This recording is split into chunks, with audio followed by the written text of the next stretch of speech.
میں یہاں والے خراب نہ لگائیں، وہ یہاں کے بوڑھے نہیں ہوں گے، کہیں اور جگہ کے ہوں گے۔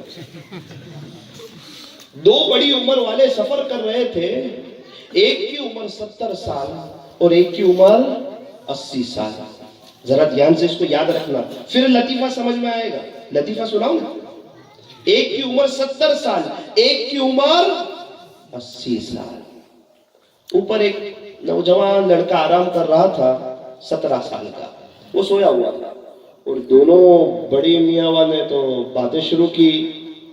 80 سال والے نے کہا گوگلز پہنا، گوگلز یعنی وہ پاکٹ آتا ہے نا، وہ پرس نہیں، گوگلز یعنی چشمہ۔ اس نے چشمہ پہنا اور کہا یار میں ہوں تو 80 کا لیکن لگتا تو 18 کا جو ہے، سیدھا 18، 28 نہیں، 38 نہیں، 48 نہیں، پنجی نہیں، پنجا نہیں، ڈائریکٹ 18۔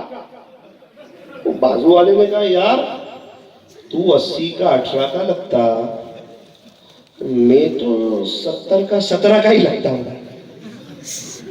یہ دونوں باتیں کر رہے تھے، وہ نوجوان جو اوپر سویا ہوا تھا نا، وہ دھڑام دے کے نیچے گرا، پوچھا کیا ہوا؟ کہ تم دونوں کی باتوں سے ایسا لگا کہ میں ابھی پیدا ہوا۔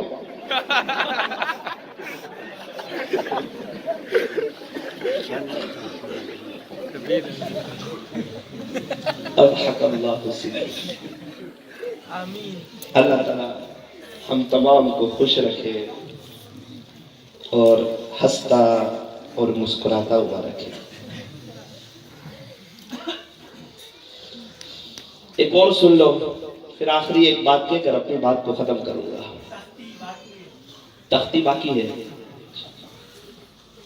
ماشاءاللہ تختی سنائیں گے انشاءاللہ۔ دو سردار جی ٹرین میں سفر کر رہے تھے، ایک کچھی آدمی سامنے کھڑا تھا۔ کچھی کی بہت چیزیں مشہور ہیں، کبھی کوئی آتا ہے مولانا کچھی گاٹھیے کھاؤ، کوئی آتا ہے مولانا کچھی پان کھاؤ۔ ایک آدمی آیا، مولانا کچھی پیڑا کھاؤ۔ پھر ایک نے مجھے کہا مولانا یہ ہمارے بچے ہیں نا، یہ کچھی گالی بڑی اچھی بولتے، آپ کو بول دے پتا بھی نہ چلے۔ میں نے کہا جو بھی اچھی چیز ہے اس کو کچھی سے جوڑ دو۔ بولے مولانا یہاں کے بچے گالی بولنے میں بڑے ایکسپرٹ ہیں، بڑے ماہر ہیں۔ میں نے کہا ان کے ماں باپ کچھ بولتے نہیں؟ بولے وہی تو سب سے زیادہ بولتے ہیں، ان کو دیکھ کے یہ سیکھتے ہیں۔ میں نے کہا کیا بات کرتے ہو؟ بولے ہاں ہمارے یہاں تو 3 منٹ میں آستین اوپر چڑھ جاتی ہے، پھر ہوتا کچھ نہیں ہے، صرف گالیوں کی برسات، آخرت برباد۔ تو میرے عزیزو، اللہ کے واسطے میں ماں باپ سے کہنا چاہتا ہوں گالی نہ بولے، گالی اچھی چیز نہیں ہے۔ اگر ہم نے کسی کو گالی بولی اور اس کا دل دکھا، آپ لکھ کر لے جائیں کہ یہ گالی بولنا جس سے سامنے والے کا دل دکھا، یہ بیت اللہ شریف کے توڑ دینے سے بھی بدتر گناہ ہے۔ کیوں؟ نعوذ باللہ کسی نے بیت اللہ شریف کو توڑ دیا، وہ گھر تو اللہ کا ہے، اور اس کو ندامت ہو گئی اور کہا اللہ معاف کر دے۔ ہو سکتا ہے اللہ معاف کر دے، وہ اس پر قادر ہے، وہ بڑے بڑے پاپیوں کو، مجرموں کو معاف کر چکا ہے، 100 قتل کرنے والوں کو معاف کر چکا ہے، وہ تو معاف کر کے خوش ہو جاتا ہے، وہ تو معافی مانگنے والوں کو پسند کرتا ہے۔ جب تک توبہ کا دروازہ کھلا ہوا ہے، کوئی بھی خدا کے دربار میں آئے گا، ویلکم پائے گا، مرحبا پائے گا، اہلا و سہلا پائے گا، اور خدا کو جو ہے وہ استقبال کرتا ہوا پائے گا۔ اور ایک بار آنکھ بند ہو گئی پھر اس کا معاملہ بڑا خطرناک ہو جائے گا۔ اگر اللہ ناراض ہو گئے اس کے آگے کی ساری منزلوں کے معاملے مشکل، کٹھن ہوتے چلے جائیں گے۔ وہاں کا رونا، وہاں کا تڑپنا، وہاں کا پچھتانا، وہاں کا تڑپنا اسے کام نہیں آئے گا۔ اس لیے میرے عزیزو، یہ تو جو ہے ہمیں چاہیے کہ جب تک سانس چل رہی ہے اپنے اللہ سے معافی مانگ لیجئے۔ ہاں کہ گالی بولنا جس سے سامنے والے کا دل دکھے، یہ بیت اللہ شریف کے توڑ دینے سے بڑا گناہ کیسا ہے؟ یہ اس لیے کہ اگر ہم نے کسی کو گالی بولی اور ساری رات کہیں گے اے اللہ معاف کر دے، اے اللہ معاف کر دے، اے اللہ معاف کر دے، اللہ کہے گا میرے بندے یہ تیرا معاملہ میرے ساتھ نہیں ہے، یہ تیرا معاملہ میرے فلاں بندے کے ساتھ ہے جس سے تو نے گالی دی ہے، اس کا دل دکھا ہے، جب تک وہ معاف نہ کرے وہاں تک میں کیسے معاف کروں؟ پہلے اس سے معافی مانگ، پھر ہو سکے تو چاہے تو اللہ بھی معاف کر دیں گے۔ میرے عزیزو اس کو نارمل نہ لو، یہ زندگی کو سیریس لو، سیریس۔ مذاق میں جھوٹ بولنا شریعت میں، مذاق میں جھوٹ بولنا کبیرہ ہے۔ اپنا بیٹا اپنا، کسی اور کا نہیں، پڑوس والے کا نہیں، منہ بولا بیٹا نہیں، اپنا بیٹا 5 سال کا، اس کو دور سے بلایا، بیٹا یہاں تجھے میں کھجور دیتا ہوں، اور کھجور نہ دی، شریعت کہتی ہے بڑا گناہ ہوگا، جیسے شراب پینا بڑا گناہ، زنا کرنا بڑا گناہ، چوری کرنا بڑا گناہ، اسی طرح مذاق میں جھوٹ بولنا بڑا گناہ ہے۔ اللہ اکبر۔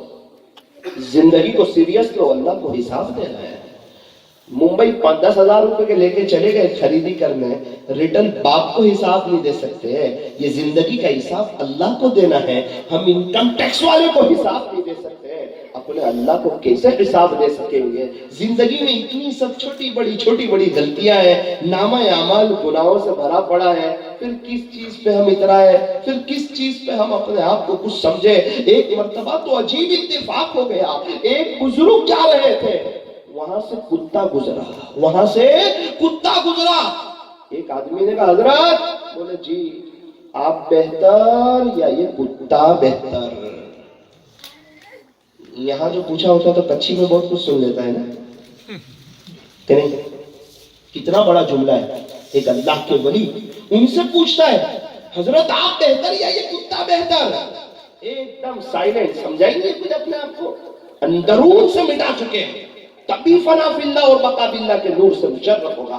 اگر مٹا دیا اس گھٹنی کو اور 2 دن بعد باہر نکل گئی، درخت نہیں ہوگے گا، پھل نہیں آئے گا، کیا ہوگا؟ یا سڑ جائے گی یا خراب ہو جائے گی، لیکن اس کا فیض جاری نہیں ہوگا۔ تعمیر اپنے آپ کو مٹا لینا۔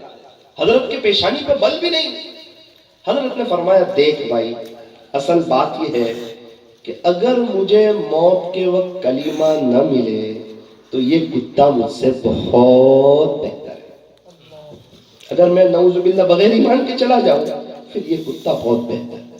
ہاں اگر مجھے ایمان مل گیا اور عین وقت میں میرے خالق نے، میرے مالک نے مجھ پر نظر کرم فرمائی، رحم فرمایا اور میں ایمان کے ساتھ چلا گیا تو یقیناً میں اس کتے سے بہتر ہوں۔ یہ جواب کس کا ہوتا ہے؟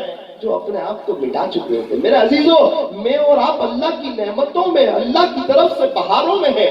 ایک بزرگ کی آنکھ میں تکلیف ہوئی، آنکھ میں ڈاکٹر کے پاس گئے، ایک بزرگ کی آنکھ میں تکلیف ہوئی، ڈاکٹر کے پاس گئے، سب لوگ علاج کرا رہے تھے، حضرت کا بھی نمبر آیا، ڈاکٹر نے کہا حضرت آپ کو کیا تکلیف ہو رہی ہے، آنکھ دکھ رہی ہے، کیا تکلیف ہو رہی؟ کہنے لگے ڈاکٹر صاحب اصل بات یہ ہے کہ اللہ کا بڑا احسان ہے اور میں اللہ کی نعمتوں میں ہوں، میں آپ کو کیا بتاؤں؟ ڈاکٹر صاحب سوچنے لگے کہ میں پوچھ رہا ہوں کیا دکھ رہا ہے اور یہ تو کوئی عجیب ہی تقریر کر رہے ہیں کہ ڈاکٹر صاحب نے کہا، اللہ والے نے کہا ڈاکٹر صاحب پہلے میری 2 منٹ بات تو سنو یار، الحمدللہ میرا دماغ بھی صحیح سالم ہے، مجھے لوگ پاگل نہیں کہتے اور الحمدللہ میرے ہاتھ اور پیر میں لکوا بھی نہیں لگا ہوا ہے اور نہ مجھے پیٹ کا درد ہے، نہ مجھے کمر کی تکلیف ہے، نہ مجھے گھٹن کی کوئی تکلیف ہے اور الحمدللہ میری داڑھ بھی نہیں دکھتی ہے اور کھانا اطمینان سے کھا بھی لیتا ہوں اور صحیح طریقے پر ہضم بھی ہو جاتا ہے۔